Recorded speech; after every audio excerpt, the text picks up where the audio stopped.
Voilà la situation sur le plan géopolitique. Alors, l'OTAN, l'Union européenne, les anciennes puissances coloniales africaines, dont notamment la France, ont clairement dit par plusieurs déclarations qu'elles allaient punir les pays africains qui leur avaient manqué de respect. Les pays africains qui avaient osé montrer aux Africains le chemin d'une souveraineté imprévue dans les plans otaniens. Je me souviendrai toujours de la déclaration du président de la Commission de la Défense au Sénat français, Christian Cambon, qui a dit ceci: le Mali va regretter de s'être violemment séparé de l'armée française. Fin de citation. Christian Cambon, président de la Commission de la Défense au Sénat français. Le Mali va regretter de s'être violemment séparé de l'armée française. Je tiens à vous faire remarquer que l'armée malienne n'a pas tiré une balle contre l'armée française. C'est une décision qui a été prise de manière souveraine. L'armée française s'est retirée du Mali sans qu'il y ait un soldat français blessé par l'armée malienne, sans qu'il y ait la moindre échauffourée. Elle s'est retirée dans des conditions pacifiques. Mais pour M. Christian Cambon, le président de la Commission de la Défense, eh bien, au Sénat français, c'est un affront pour l'ancienne puissance coloniale d'être obligé de quitter ce qu'elle a appelé pendant longtemps son précaré, sa zone d'influence, sa zone de tenancier de la plume, de penholder, etc., etc. Ils appellent violence ce qui n'est que le retour des Africains à la gestion de leurs propres affaires. C'est ce qu'ils appellent violence. Il faut que vous compreniez.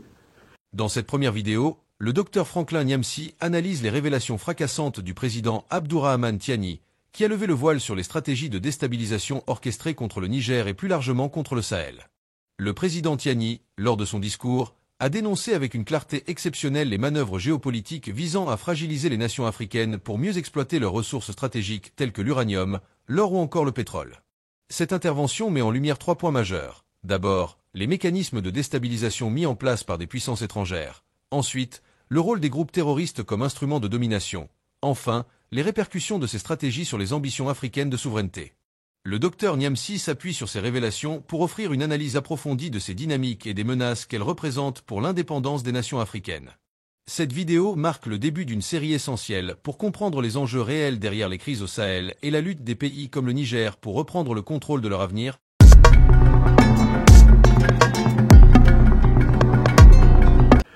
Et donc, le président Tiani, dans son intervention, rappelle aux Nigériens, aux Nigériennes, aux Africaines, aux Africains, au monde entier, qu'il est parfaitement conscient que la grande alliance occidentale en général, donc l'OTAN, l'Union européenne, la puissance française, ne rêve que de punir la Confédération des États du Sahel. Pourquoi punir la Confédération des États du Sahel? Pour les puissances néocolonialistes et impérialistes, c'est important pour décourager tous les Africains. Le président Tiani l'a souligné avec une clarté extraordinaire. Il faut que le Niger échoue, il faut que le Burkina Faso échoue, il faut que le Mali échoue dans sa lutte antiterroriste sans la collaboration avec l'OTAN, avec l'Union européenne, avec la France, pour que cela serve de leçon à tous les autres peuples africains qui contemplent le Mali, contemplent le Burkina Faso et le Niger comme étant des modèles de marche vers la reprise en main du destin de l'Afrique par les Africains. On cherche donc à punir. On veut punir par tous les moyens possibles le Niger, le Burkina Faso et le Mali pour briser le moral aux Africains. Le président Tiani, les mots me sont restés dans le cœur. Il dit, pour montrer aux Africains qu'ils ne sont pas dignes d'envisager un chemin d'autodétermination. Que des notions comme l'autodétermination, la souveraineté, l'indépendance ne sont pas dignes de visiter le cerveau d'un Africain. C'est pour cela qu'il faut punir le Niger. Il faut punir le Burkina Faso. Il faut punir le Mali. Pour que, dans le cerveau de tous les Africains, quel que soit le continent qu'ils habitent, soit enlevée la graine d'espoir qui a germé avec l'Alliance des États du Sahel. Il faut que les Africains se disent, nous ne pourrons jamais vivre dignement de notre uranium, de notre or, de notre cobalt, de notre coltan. Nous ne pourrons jamais dignement vivre de notre pétrole, de notre gaz. On ne pourra jamais vivre dignement de notre manganèse, de notre aluminium. Nous ne serons jamais riches de nos richesses. C'est notre sort. Nous sommes faits pour attendre du FMI, de la Banque mondiale, du Club de Paris, du Club de Londres, du Club de Bruxelles, du Club de ceci, du Club de cela, eh bien, des largesses. S'ils ont pitié de nous, au moins on pourra manger un peu, on pourra boire. Tout ce que nous pouvons faire, c'est attendre la bonne volonté de la communauté internationale pour vivre. C'est cette psychologie aliénée que ces puissances considèrent comme naturelle aux Africains. Et le président Tchani dit, le problème c'est que au Niger, désormais, c'est non. Non à la psychologie aliénée. Au Mali, désormais, c'est non à la psychologie aliénée. Au Burkina Faso, désormais, c'est non à la psychologie aliénée. Il est hors de question qu'on considère cela comme la condition naturelle de l'homme africain. Il est hors de question qu'on considère cela comme la condition naturelle de l'homme africain. Et voilà pour le premier point, la démonstration devant Abdoulaye Tchimoro du président Tchani. Maintenant, on entre dans la deuxième partie. Mais la deuxième partie est incroyable. Le président Tchani procède à la description du dispositif tactique et géostratégique de l'ennemi autour de la confédération de l'Alliance. Et en tant qu'expert, ayant étudié ces questions depuis plusieurs années, je me réjouis d'avoir reconnu dans la description que le président Tchani a donnée la théorie de l'oignon géostratégique que je vous avais déjà exposée. Mes chers amis, vous êtes maintenant des dizaines de milliers en direct de cette émission. Dites-moi, est-ce que j'ai donné ici un exposé sur la théorie de l'oignon géostratégique? J'ai appelé ça l'oignon géostratégique. Vous vous en souvenez? La théorie de l'oignon géostratégique, je disais quoi? Je disais qu'il faut imaginer qu'il y a 3 cercles de force autour de l'Alliance des États du Sahel. Le premier cercle sont les groupes armés terroristes. Mais qui a créé les groupes armés terroristes? C'est les renseignements généraux impérialistes occidentaux qui les ont créés. Il n'y a aucun doute. Ce sont eux qui les ont créés. La preuve, ils font ami-ami avec eux au Moyen-Orient. Je tiens à rappeler que dans la campagne de la destruction de la Libye, il y a une puissance du Moyen-Orient dont on ne parle pas beaucoup, mais qui a joué un rôle fondamental. Un rôle d'avant-garde pour bombarder la Libye, tuer les Libyens. C'est le Qatar, avec lequel les dirigeants africains continuent à faire naïvement ou coupablement ami-ami. J'espère que vous savez que la campagne de destruction de la Libye, elle a été menée, mais manu militari, notamment par l'armée du Qatar. L'armée du Qatar était aux côtés des armées de l'OTAN pour bombarder les Libyens, tuer les Libyens et déstabiliser l'Afrique. Et nous, en tant que scientifiques, nous devons le dire à haute voix ici. Les principales organisations terroristes, mais elles ont bénéficié de financement de l'Arabie Saoudite, de financement du Qatar, des Émirats Arabes Unis, de financement du Bahreïn, des financements qui viennent du Sultanat d'Oman. Toutes les monarchies pétrodollars du Golfe sont en réalité des sources de financement pour les organisations terroristes.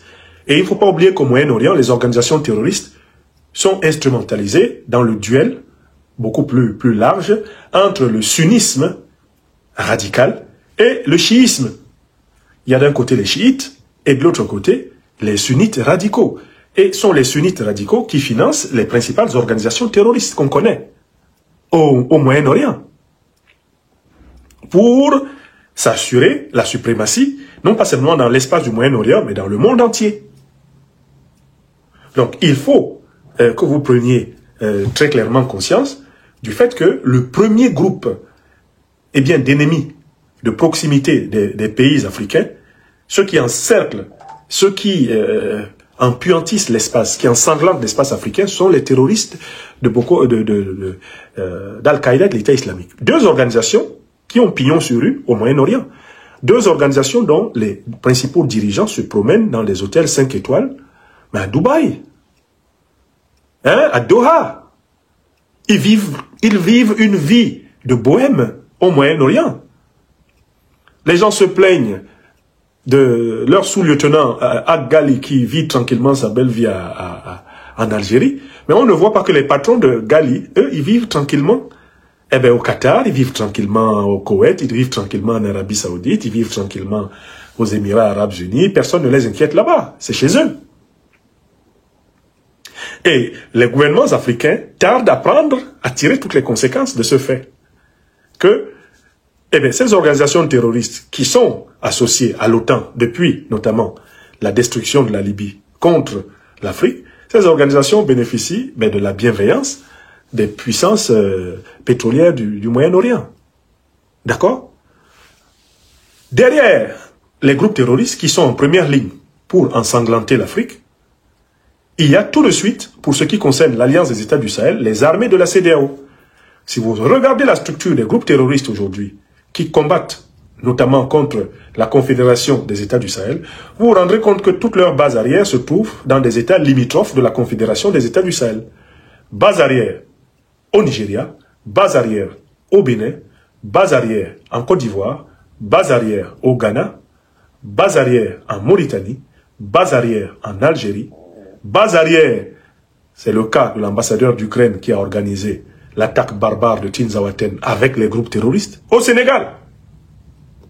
Donc quand vous regardez la carte des pays de la CEDEAO, vous vous rendez compte qu'elle correspond exactement à la base arrière de tous les principaux groupes terroristes qui attaquent le Mali et se replient en Côte d'Ivoire, se replient en Algérie, se replient en Mauritanie. Hein? Ce sont ces groupes terroristes qui attaquent le Burkina Faso, se replient au nord du Ghana, attaquent le Burkina Faso, se replient au sud de l'Algérie, attaquent le Burkina Faso, fuient en Mauritanie, etc. Ce sont les mêmes groupes. D'accord? Attaquent le Burkina Faso, se replient au nord du Bénin. D'accord? Attaquent le Burkina Faso, se replient au nord du Togo. Ces groupes-là ont tous comme base arrière les pays de la CEDEAO.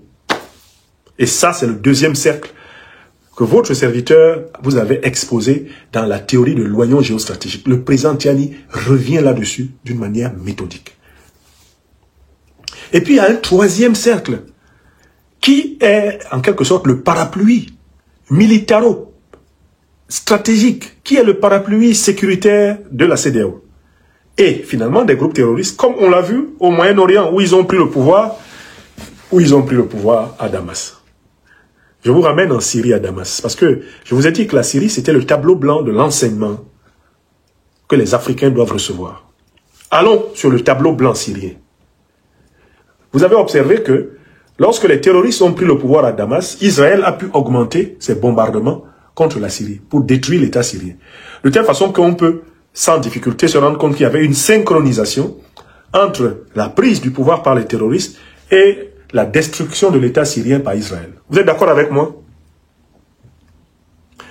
Mais c'est la même méthode qui a été appliquée par l'OTAN contre Kadhafi.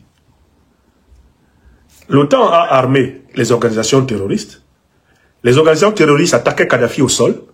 Et l'OTAN a couvert la Libye d'une nappe de bombes pendant 6 mois. Ce qui a décapité l'État libyen. C'est cette méthode. Et c'est cette méthode qu'on a l'ambition d'utiliser contre la Confédération de l'Alliance des États du Sahel. Mais la difficulté vient ici du fait que cette alliance s'est rassemblée. Plusieurs États se sont mis en un seul. La difficulté vient du fait qu'on ne peut plus couvrir une telle attaque par le Conseil de sécurité des Nations Unies. La Russie et la Chine opposent leur veto. De telle façon que l'OTAN, l'Union européenne, la France ont eu besoin de la CEDEAO pour faire cette guerre en leur nom. Ils ont eu besoin de mettre la CEDEAO devant. C'est la CEDEAO qui devait utiliser l'aviation de guerre du Nigeria, l'aviation de guerre du Bénin, l'aviation de guerre du Togo, l'aviation de guerre du Ghana, de la Côte d'Ivoire, du Sénégal, l'aviation de guerre du Libéria. Toute cette aviation de guerre était supposée être utilisée pour attaquer le Niger et le punir. Bien sûr, les impérialistes occidentaux auraient tranquillement camouflé leurs propres avions de guerre à l'intérieur de l'aviation nigériane, de l'aviation béninoise, de l'aviation ivoirienne, supposée, pour attaquer le Niger. On sait très bien que sous couvert de c'est la CEDEAO qui attaque, les impérialistes occidentaux rêvaient de ne faire qu'une bouchée du Niger. Donc, le troisième cercle géostratégique et géotechnique, c'est l'OTAN. C'est l'OTAN qui encercle l'Afrique. Il n'y a que les Africains et les Africaines indignes. Ceux que leurs parents ont envoyés à l'école pour rien. Ceux que l'Afrique a envoyés à l'école pour rien. qui ne sont pas capables de se mettre devant leur caméra comme moi ce soir et dire « Nous savons scientifiquement que c'est l'OTAN qui attaque l'Afrique. » Que l'OTAN, l'Union européenne, les puissances de l'Union européenne sont en réalité le parapluie géostratégique à partir duquel la CEDEAO harcèle l'Alliance des États du Sahel et les groupes terroristes harcèlent l'Alliance des États du Sahel. Voilà la structure. Il n'y a aucun doute. C'est ça la structure. La structure de l'oignon géostratégique. Cercle premier, les groupes armés terroristes. Cercle 2, la CEDEAO. Cercle 3, c'est l'OTAN. Écrivez ça. Écrivez. Tilana. Le président Tchani a détaillé cela. Et maintenant, le président Tchani, et c'est le troisième point qui, moi, m'a arraché le cœur. J'ai eu des larmes. J'ai eu des larmes aux yeux, en abondance. Quand le président Tchani est entré dans la description fine des responsabilités de chacun des États de la CEDEAO, dans ce complot de l'OTAN, de l'Union européenne, du néocolonialisme français contre l'Afrique. Alors, dans cette première partie, le docteur Franklin Nyamsi met en lumière les points clés des révélations du président Tchani. Les mécanismes de déstabilisation exposés révèlent une orchestration internationale utilisant les groupes terroristes comme levier pour affaiblir les nations africaines. Ces actions visent non seulement à détruire les ambitions de souveraineté des pays du Sahel, mais également à maintenir un système néocolonial profitant aux grandes puissances et à leurs alliés. Le docteur Nyamsi insiste sur l'importance de comprendre ces enjeux pour mieux y faire face. Cette analyse rappelle que la souveraineté ne se décrète pas, elle se conquiert. Face à ces attaques insidieuses, les Africains doivent s'unir pour protéger leurs richesses et bâtir un avenir réellement autonome. Dans la prochaine vidéo, nous approfondirons ces thématiques en explorant les complicités locales et internationales qui alimentent ce système oppressif. Restez avec nous pour continuer cette analyse incontournable de la géopolitique africaine et des solutions nécessaires pour un changement durable.